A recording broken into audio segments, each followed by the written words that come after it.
there. I am Gary Parrish. This is the Eye on College Basketball Podcast on CBS Sports Network. Matt Norlander is here with me, and we're going to be here with you for the next hour talking hoops. I want to start by reminding you, if you haven't been paying attention, there are still 6 undefeated teams remaining in the sport. It's January 6th.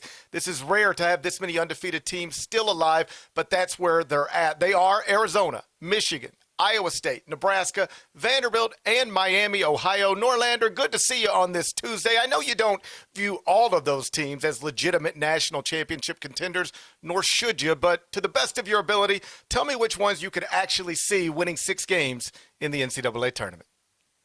Hi, GP. It's good to see you again. Back in the flow of our CBS Sports Network shows. I love this. Appreciate everyone tuning in. And if you're listening on the podcast version, we appreciate that as well. Let's go big picture to start this hour, to start this show, because the fact that we even have 6 still undefeated here on January 6th is uncommon. I'll have more on this and how rare this is in my court report, which we'll publish Wednesday at cbssports.com or on your CBS Sports app. But a little teaser here. We almost never get this anymore. This many teams with a bagel still in the L column, knocking on the doorstep of the second week of January. I think it's really cool, really awesome. Of those teams you see on your screen right now, Arizona, Michigan, Iowa State, they're at the top of the list. They're on a tier to themselves. Michigan, it could be, you can make the case easily that Michigan is on a tier to itself, unto itself. So those 3 unquestionably national championship contenders. I'd be interested to see if you actually push back on any of those. I wouldn't think you would, but hold on. We'll wait for GP in just 1 second. The question then becomes with Vanderbilt, Nebraska, which got another win to increase the longest win streak in the country on Monday night by, winning on the road, getting another gritty win. Really impressive. Vanderbilt rates better in predictive metrics. And don't worry, before we get out of this A block, I'm going to give some more love to the Red Hawks of Miami, Ohio. Shouts to Wally Zerbiak, a dedicated Eye on College Basketball podcast listener. Obviously, we can't put Miami into the national championship contenders just yet, as much as Wally would love that. Can't go there yet. But really impressive nonetheless to see what Travis Steele has done. The fact that we have a mid-major in the undefeated group in the first week of January is awesome. We'll see if they can keep a pace and truly become the bullies of the MAC. Yeah, I'm not going to disagree with you much. Clearly, Arizona, Michigan, undeniably national championship contenders. Whether you look at the record, the accomplishments, the metrics, everything you need is there. They're number 1 and number 2 in the AP poll right now. Not separated by much, but it is Arizona 1, Michigan 2. In the top 25 and 1, I've got it Michigan 1, Arizona 2, based on the strength of the way the Wolverines are just overwhelming everybody, even other ranked teams. They are quite literally the first team in the history of the AP poll to ever beat 3 strength opponents by at least 30 points each. So anybody trying to tell you Arizona, Michigan aren't title contenders, they're just being different for the sake of being different. Those teams can clearly win it all. Then we get to Iowa State, 3rd in the AP poll. I'm going to say yes on them too. Like, they're undefeated with a win at Purdue, a blowout victory at Purdue. They're experienced. They're talented. They've got roster continuity year over year that seems to be helpful. I don't think I'll pick Iowa State to win the national championship, but I do not believe you've got to have the biggest imagination in the world to imagine them doing it. Which brings us, like you pointed out, to Nebraska, Vandy. And this is where I think we start to get into perhaps a wait-and-see mode, but for different reasons. Like, they're both clearly good. Nebraska, like you said, 15-0, beat Michigan State, won at Illinois. Last night, wins at Ohio State. But they do have 2, I think, obvious issues if we're talking about a national championship contender. One is the offense. They're 47th in adjusted offensive efficiency at KenPom. You typically got to be better offensively to win the whole thing. I'm not talking about be very good, go to a Sweet 16, even make a Final Four.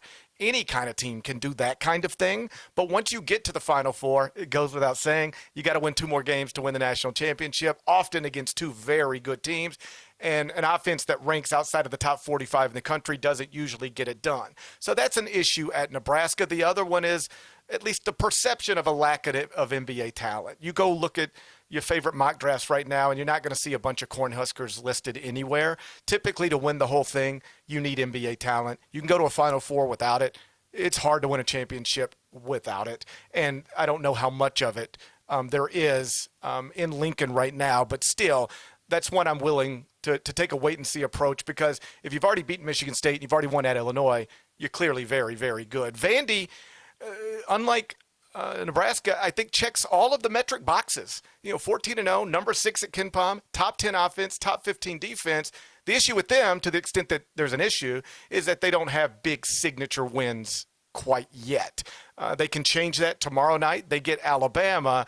But as far as labeling Vandy a true national championship contender, I'd like to see what they do, at least in this Alabama game, before I make a strong proclamation one way or another. And then Miami, Ohio, they're undefeated, so they belong in this conversation. But that's a can you get into the tournament and win a game type of situation, as opposed to go win 6 games in the tournament. Borderline top 100 at KenPom. Probably not going to sniff some of the things these other teams have a chance of sniffing, but could go down as the last undefeated team quite reasonably in this season if things play out a certain way, because the toughest game they have to play in their league would be a game against Akron. They've already played that at home, won it. They don't have to go to Akron. Miami, Ohio, the Redhawks will be favored, at least based on current projections, in every remaining regular season game. So they could have a 0 in the loss column a long time, even if they linger a bit down in most of the computer formulas. So we talked through the undefeated teams. Norlander, let me take you to basically everybody else. Here's what I want from you. If I told you, hey, I can see into the future, and I think people know that I can't, because if I could, I would have never had St. John's preseason number 1. But if I told you some reason I can see into the future, and none of these undefeated teams are going to win the national championship, they're just not. It's going to be somebody else. I'm going to give you 5 darts. You can name them whatever you want, throw them at the board. What darts are you throwing? Name me 5 teams that have already taken a loss, and you got to hit the national champion with one of them. Yeah, the list is deep. I wrote about this near the end of December, where, in my estimation, and this is backed up by some significant data as well, while Michigan has been destroying teams, and from an efficiency margin standpoint, Michigan has separated itself just in terms of how it's mutilating its competition. I still think Michigan should be sitting at the table with all the other teams at this stage of the season, and we have a deeper pool of viable, legitimate national championship contenders through the first 2+ months of the season now. In my opinion, we have the deepest pool in a decade plus. So while I've got a list of 5, you're going to give your list of 5 here. I know we're going to cross over on a few teams. It just seems inevitable. I still think there are teams that we won't even mention that I would still have on the list as viable national championship contenders. So non-undefeated teams that I would put as the 5 strongest national title contenders here. First week of January, I start with UConn at the top of that list. Only 1 loss to this point. Dan Hurley's squad is all the way back. By far the best team in the Big East. Plays both ways. Got NBA talent. Got great defense. Really good offense that I think is actually going to get better as the season goes along. Purdue wouldn't be that far behind. Has the number 1 offense in the sport with Braden Smith, guiding the way. I'll have more on Braden later on this show, but I have him there. I had Gonzaga, and that goes back to when I saw Gonzaga in person in November in Las Vegas at the Players Era Championship. Gonzaga only has 1 loss to this point. It almost got picked off Friday night at home against Seattle U. That's actually a quality Seattle U team, but Gonzaga was able to pull it out in overtime. The only loss Gonzaga has is to Michigan by 40, but from an efficiency standpoint, top 10 offensive and defensive efficiency at KenPom, and not just KenPom, other predictive sites as well. I'd have Houston in there. Houston was my preseason pick to win the national championship, has 1 loss narrowly in a super physical game I saw up close and personal against Tennessee at Players Era. And then I'm going to give you one that I don't know if you'll have on the list, but I saw him play last night. It was a run-of-the-mill beatdown against USC, and that's Michigan State, 13-2. Lost by 6 at home to Duke. I think Duke's going to be on your list. So I didn't. Duke would also have on my list. I'm going to push him off. You can talk on the Blue Devils there. And then the loss against Nebraska, which just happened on the road, and Nebraska's a really good team. I think that Michigan State is a viable national championship contender because it has tremendous defense, one of the best point guards in the country, in Jeremy Fears Jr. I don't know if he's second, third, fourth, or fifth, but he's top 5 somewhere in there. Cohen Carr, elite athlete, good bigs. We'll see if the offense can come along even more so. But I would have Sparty on that list in a group GP that I think is viable national championship contenders. I think you can win 6. I think there's a dozen teams in the sport right now that would make my list. There are teams, just like you, that I did not put on my list that I absolutely could see winning the national championship. But if you've got to cut it off at 5, then this would be my list of 5. Take the undefeated, set them aside. Somebody besides them is going to win the national championship. I get 5 lottery tickets at it. Let's see if I can cash one. We're gonna match on 3 of these and be different on 2. The ones we match on, for obvious reasons, Purdue, UConn, and Houston. I think those 3 probably have to be on just about everybody's list. And spoiler alert, I think if the NCAA tournament were starting today, this is not how I would rank teams. It's not how I would seed teams. I think I would pick Houston. I just love the way that team is coming together. The Kingston Flemings thing has been a real, I don't know about surprise, but certainly something we didn't anticipate. I don't know that you're going to find a mock draft that had him being selected in the top 5 2 months ago, but they're out there right now. And everything I've heard from talking to NBA personnel, front office members over the past month is that he has emerged as what seems like a guaranteed top 10 pick, and don't put a ceiling on anything. He could get into the conversation for basically any slot in that draft. So when you combine the Kelvin Sampson effect with the key and experienced pieces they brought back from that team that played in the national championship game last season and had a significant lead in the second half, and then you had 2 5-star freshmen, both of whom could go in the lottery, and one of them has emerged as, a legitimate All-American candidate. That's Kingston Flemings. You got a team that I could easily see winning 6 games in the NCAA tournament. Right now, I think, with all due respect to everybody else, that would be my pick to win the national championship. So Purdue, UConn, Houston, we match on. And then my other 2 would be Duke and BYU.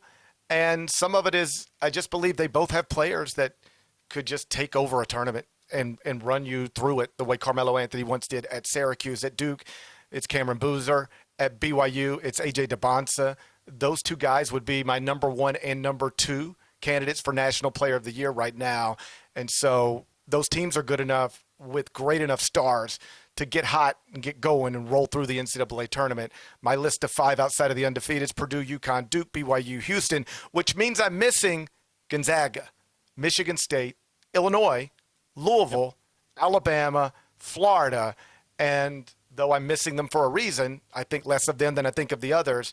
To echo what you've suggested, yeah, I could see them, playing well at the right time, and you look up and they're 40 minutes away from a national championship. None of that would be shocking to me. So if you take the 3 undefeateds that we agree on, plus for Vandy, Nebraska gets you to 5, plus our other 5, and then I've still got a list of Gonzaga, Illinois, Michigan State, Louisville, Alabama, Florida. I think I just put together a list of 16 teams that it's not crazy to think they could win the national championship. That seems like a bigger list than right now.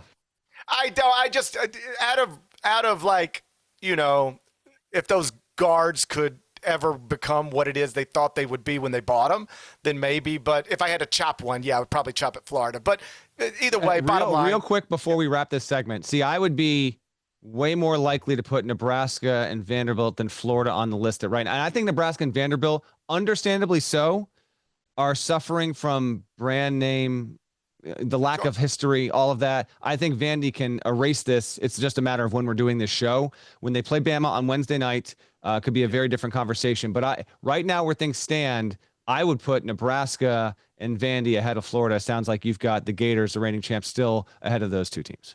I wouldn't necessarily think so, no. I was just extending a list of – really I was just making a list of if I take the undefeated, set them over here, take my next 5, set them over here. These are some possibles that I'm leaving off. Florida would be one of them. But if I were ranking them right now, absolutely I would have Vandy and Nebraska ahead of Florida. And if Vandy is able to knock off Alabama, whatever skepticism exists now to any extent probably has to be gone by then. Let's move on. When we come back, the regular season, I counted, it's 18 weeks long. 9 of those weeks are in the book, so we're kind of in the middle of the season. Why not do some midseason All-American teams?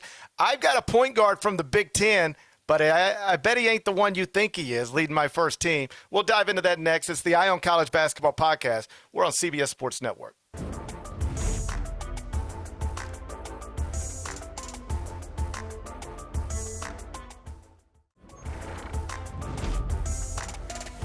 Welcome back to the Eye on College Basketball Podcast on CBS Sports Network. As I noted earlier, the regular season is 18 weeks long. 9 of those weeks are now in the books. That makes this the midseason. So why not some midseason All-American teams? Norlander, I put together a list of 5. I got a few reserves too. I'll let you go first if you'd like. Give me your All-American team if you had to publish one right now. Sure. Before I reveal never mind. They're revealing it right now. It has been revealed. I'm looking at it. I've got a question I want to tag on this before we get out of this segment too, though. Braden Smith at Purdue, Joshua Jefferson at Iowa State, AJ DeBanza at BYU, Cam Boozer at Duke, and Yaxel Lendenborg at Michigan are my 5. And right now Boozer's the front runner for National Player of the Year. Lendenborg and DeBanza are not that far behind. Braden Smith is pacing to set the all-time record for assists in a season for the NCAA, and he leads the nation in assists. He plays for a one-loss Purdue team that's the best offense in the country. In my estimation, he is the best point guard in America, so that's why he's on my first team. Joshua Jefferson, I'm going to read off his stat line right now for an undefeated team, okay? 17.5 points, 7.3 rebounds, 5.4 assists. He's shooting almost 55% from the field, 39% from 3, and averaging more than a steal and a half per game for an undefeated team. The reason why I think he's not getting as much run as he should is it's Iowa State. He hasn't been a big name player for 2 or 3 years. He is unquestionably, in my mind, one of the 5 most productive and reliable players in the sport. So I had him on my list, narrowly beating Christian Anderson at Texas Tech, who is fighting with his own teammate, JT Toppin. Texas Tech might be the school that winds up with 2 players on the All-America list at the end of the season. Christian Anderson is at more than 20 points, 7.5 assists, 3.7 rebounds as a point guard, shooting 43.5% from the field. Texas Tech has a huge game against Houston looming here this week. We'll see whether it's him and Toppin, how they're jockeying. But literally in this case, it was because of Toppin's productivity that kept Anderson off my first team list. He is closer than I think a lot of people think. So it's a little bit like trying to make a list of national championship contenders. If you cut it off at undefeated plus 5 more, you're going to end up leaving off some teams that you're like, I can't believe I'm leaving this team off my list. Similarly, you pick 5 players to build an All-American team. It is, I think, impossible to not leave off somebody that you can reasonably say, man, that person deserves it. I don't know how they're not on it. Because, to your point, Joshua Jefferson has been awesome at Iowa State. I did not list him as one of my 5. Braden Smith, on track to maybe become the NCAA's all-time assist leader. I did not put him on my first team. Felt sick about it. Hold on. Listen, for our TV viewers, they might not be familiar with this. Parrish has made a claim, particularly the past couple of years. Yeah. The gauge shifts, but it's anywhere between 42%, 48% Boilermaker. Yeah.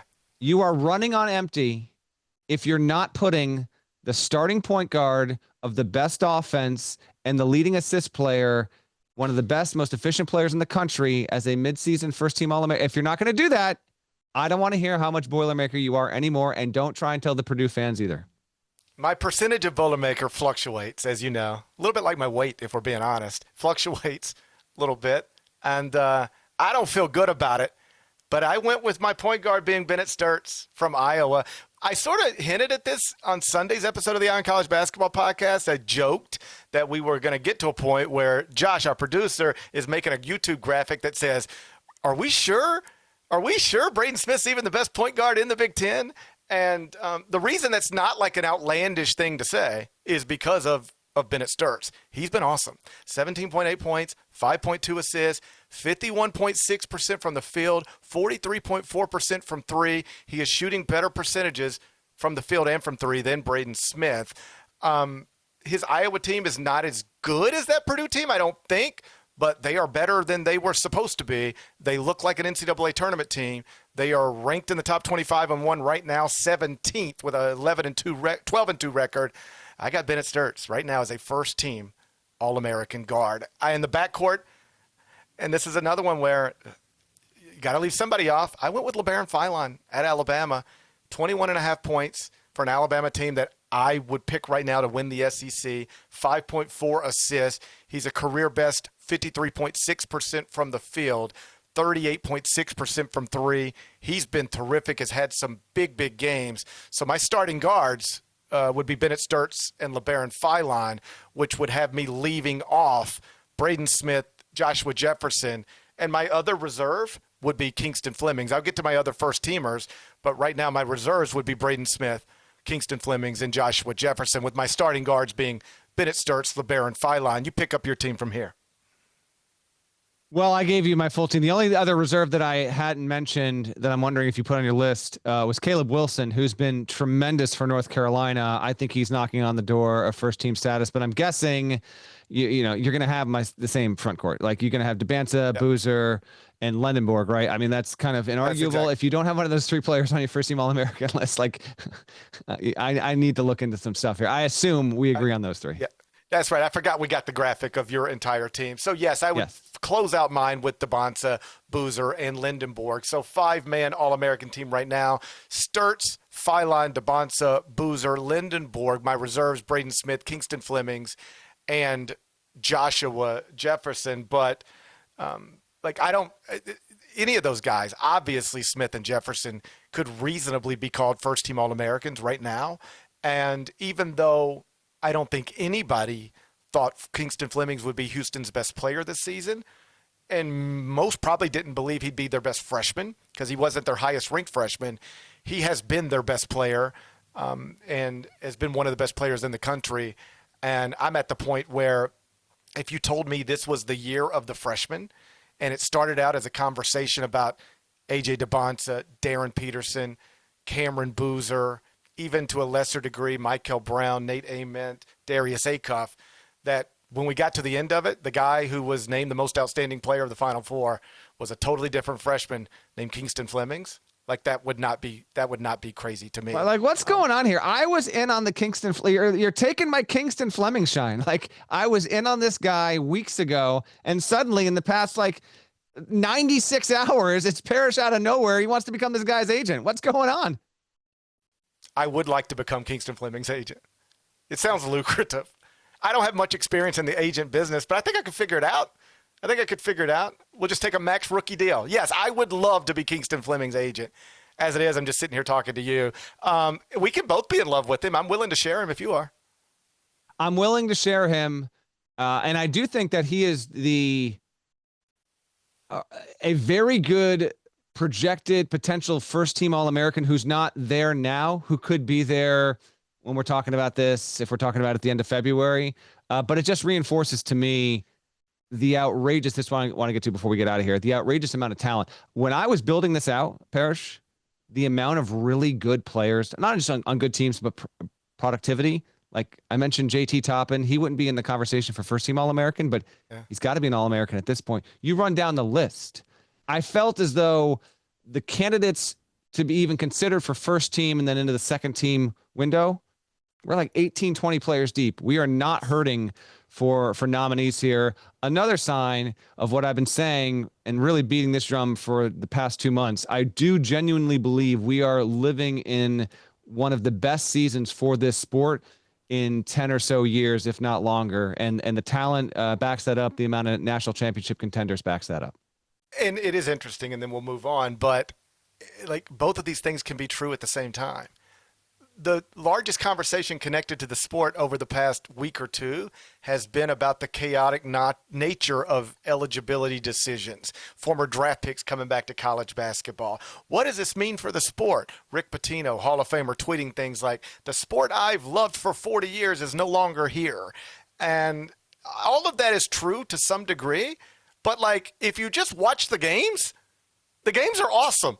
If you can just block out the other stuff and just be like, hey, there's a game tonight and these guys are playing. the season has been awesome.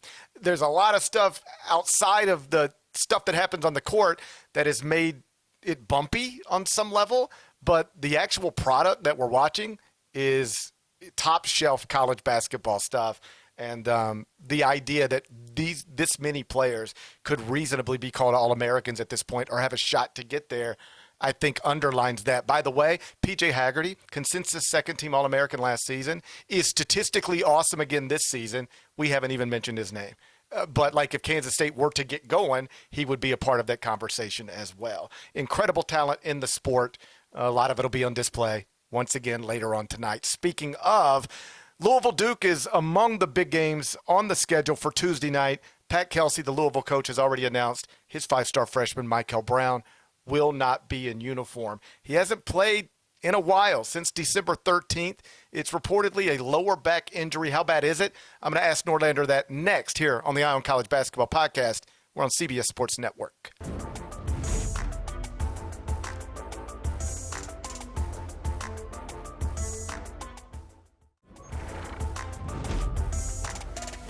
Welcome back. Eye on College Basketball Podcast. We're on CBS Sports Network. Multiple big games on the schedule tonight. One of them is obviously Duke and Louisville. And unfortunately, we're not going to see one of the five-star freshmen who would otherwise be available. Mikel Brown, the fabulous lead guard at Louisville, has been ruled out by his coach, Pat Kelsey. He's got a lower back injury. He has not played against anybody since December 13th. Norlander, how big of a deal is this? When will we see Mikel Brown Jr. back on the court?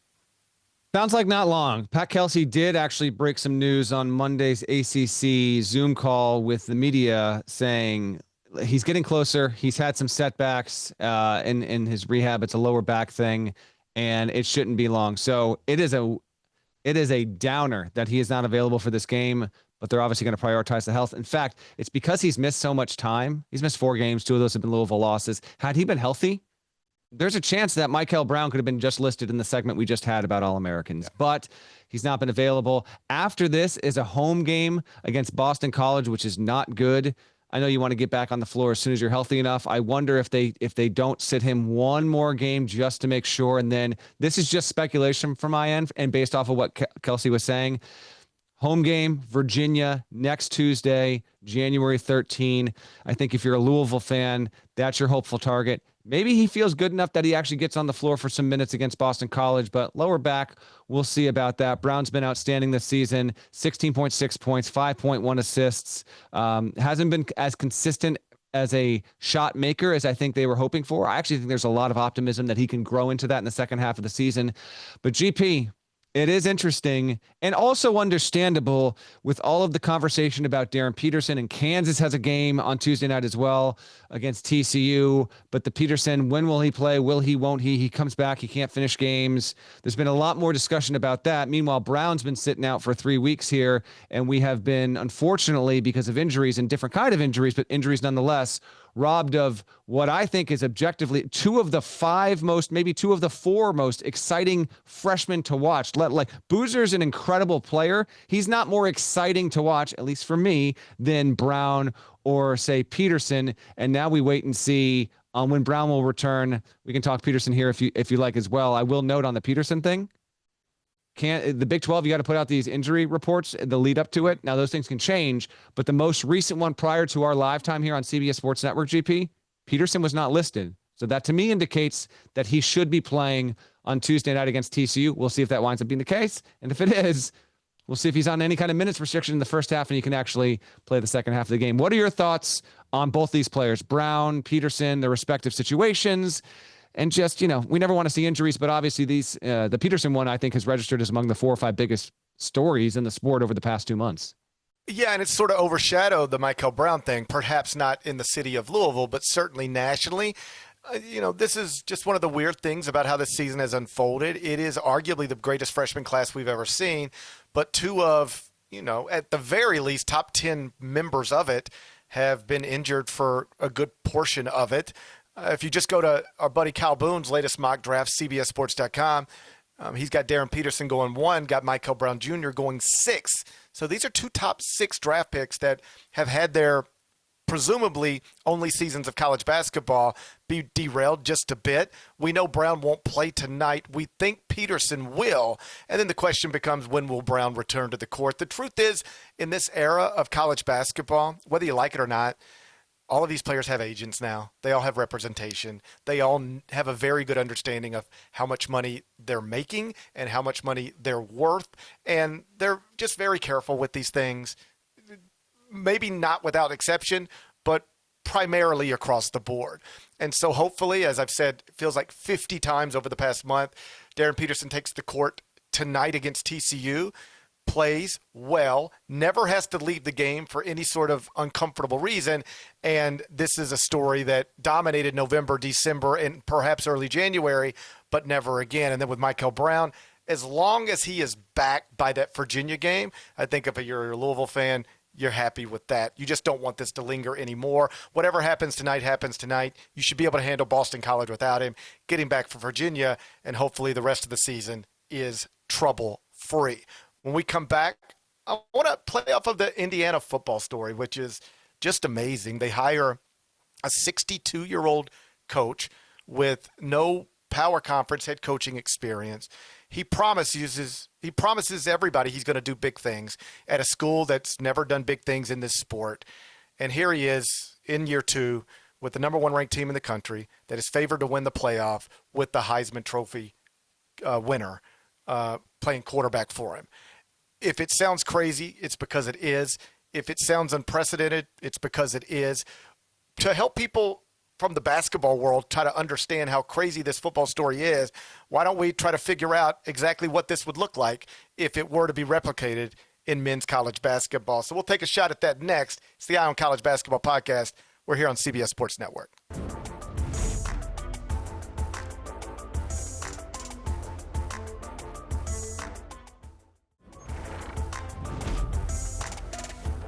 Welcome back to the Eye on College Basketball podcast here on CBS Sports Network. The biggest story in college sports right now isn't actually anything going on in college basketball. We'll get there. Give us a second. Right now, though, it's still college football playoff dominating the headlines. We get the national semifinals later on this week.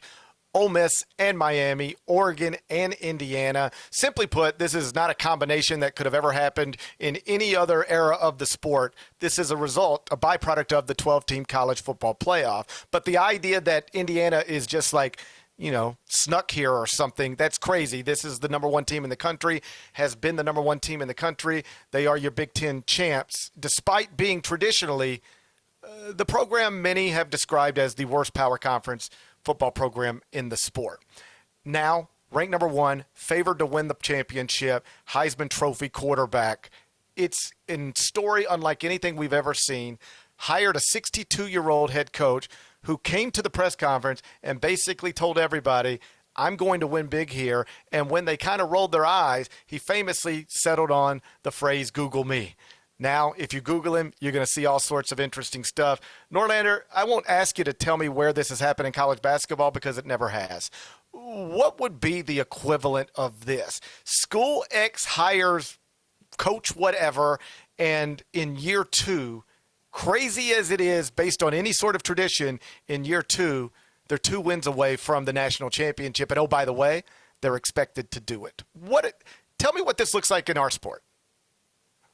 So statistically and historically, I think there is a team that is by far the number 1. And I love this segment idea out of you.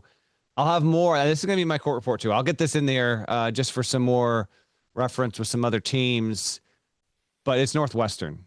And it's really not close because Indiana has been described as the worst power conference football program historically. They're the worst. You look up over the decades and there was always a 0 attached to Indiana's name. It was, Ohio State blanking them 45-0 or Nebraska up 62-0 on Indiana.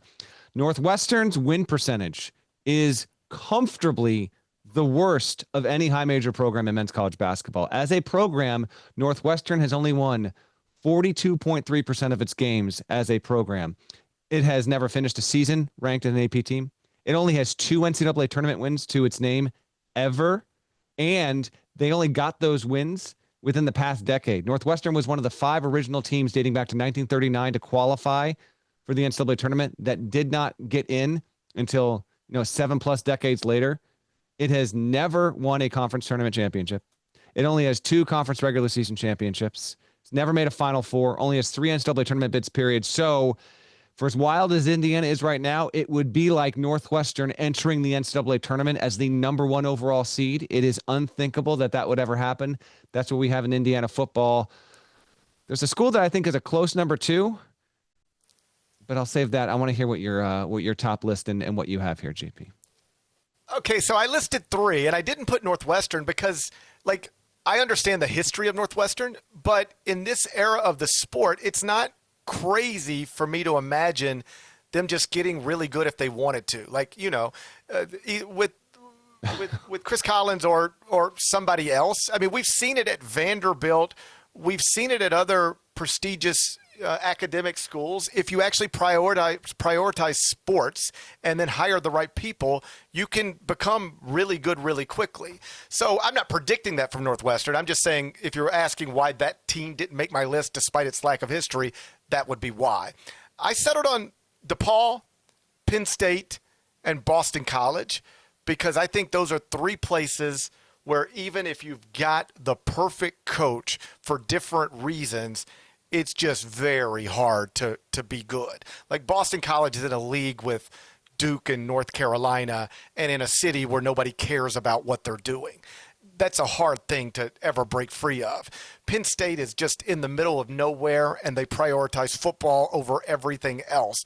How is a basketball coach at that school ever supposed to do anything of note on the national level? And then DePaul is DePaul. We don't have to spend any time on that. So as much as it would be hard for me to imagine this type of thing happening anywhere like this, it's easier for me to imagine happening at a place like Northwestern than a place like Penn State, at a place like Northwestern than a place like DePaul, at a place like Northwestern than a place like Boston College. But just think about this to hammer it home real quick.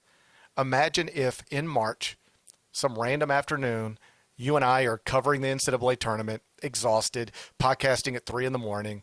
Boston College calls a press conference for 1 p.m., and they introduce a 62-year-old mid-major coach who was a Division II coach before that.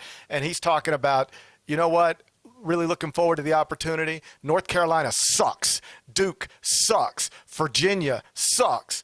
We're going to win big here. And people are like, what is this guy talking about? And he's like, Google me. And you're like, you're 62-year-old Boston College coach. What are you talking about? And then before year 2's even over, he's got the Wooden Award winner, the number 1 team in the country. He's in the Final Four and expected to win it. That is insanity, but that is the Indiana football story. That's what's happened.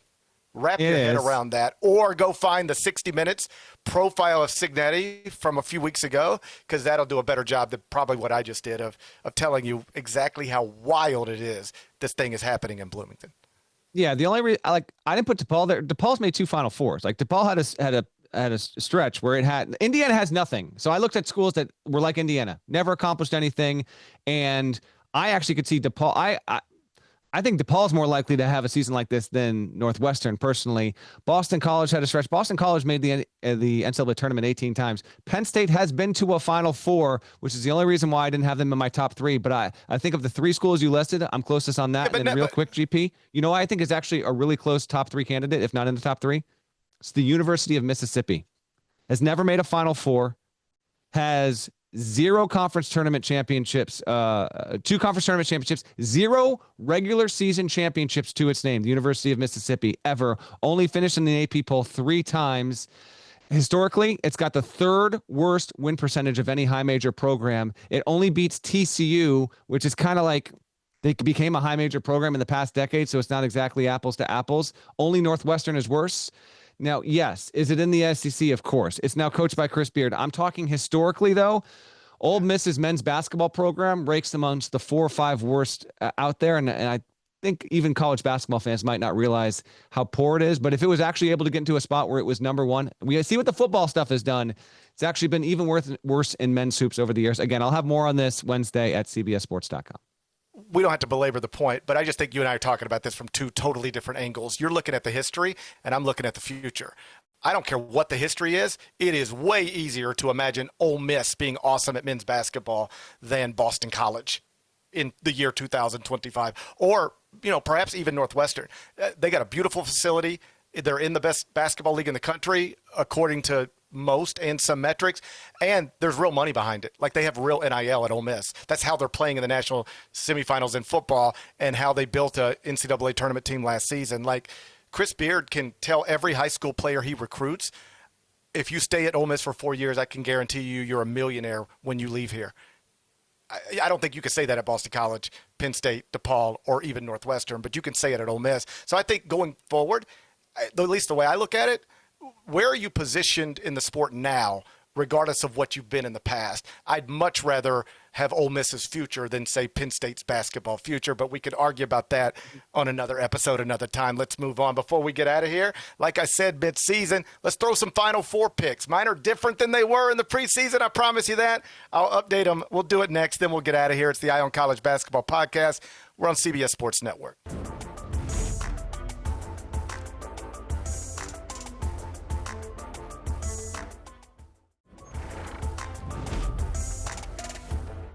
Welcome back. Eye on College Basketball Podcast here on CBS Sports Network. We got about 3 minutes left, and I don't think you can conclude a college basketball show without getting Final Four picks at some point. We haven't done it yet, so we better do them now. Norlander, I know what you had in the preseason. How different is what you got now from that? Do you remember what I had in the preseason? No, I was just saying that. What if I told you, this is a mid-season kind of update, right? If you got to change your picks, you got to change your picks, right?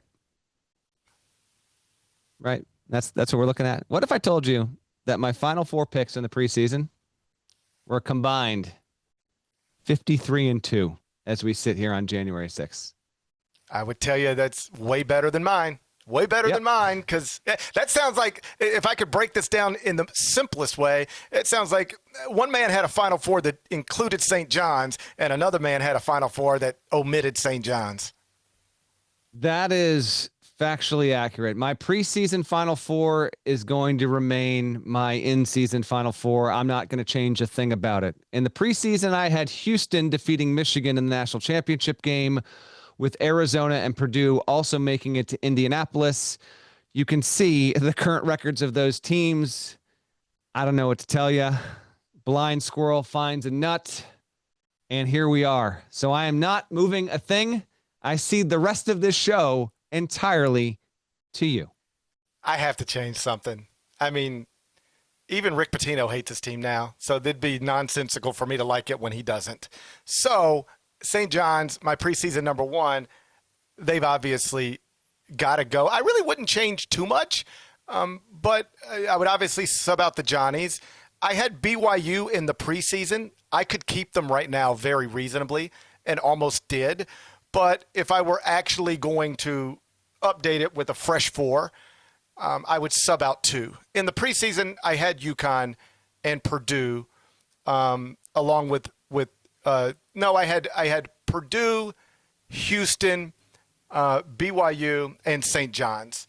If I were going to update that now, my Final Four would be Michigan, UConn, Purdue, and Houston. I could keep BYU and take one of those four out, but if I were having to bet a paycheck on it, those are the four schools that I think in this moment are the four most likely to win the national championship. Michigan, UConn, Purdue, Houston. What an incredible Final Four that would be. Four great coaches, all of whom have already coached in a Final Four. Four great programs with an opportunity for three of those guys to win what would be their first national championship of their career. So Michigan, UConn, Purdue, and Houston, that's my Final Four.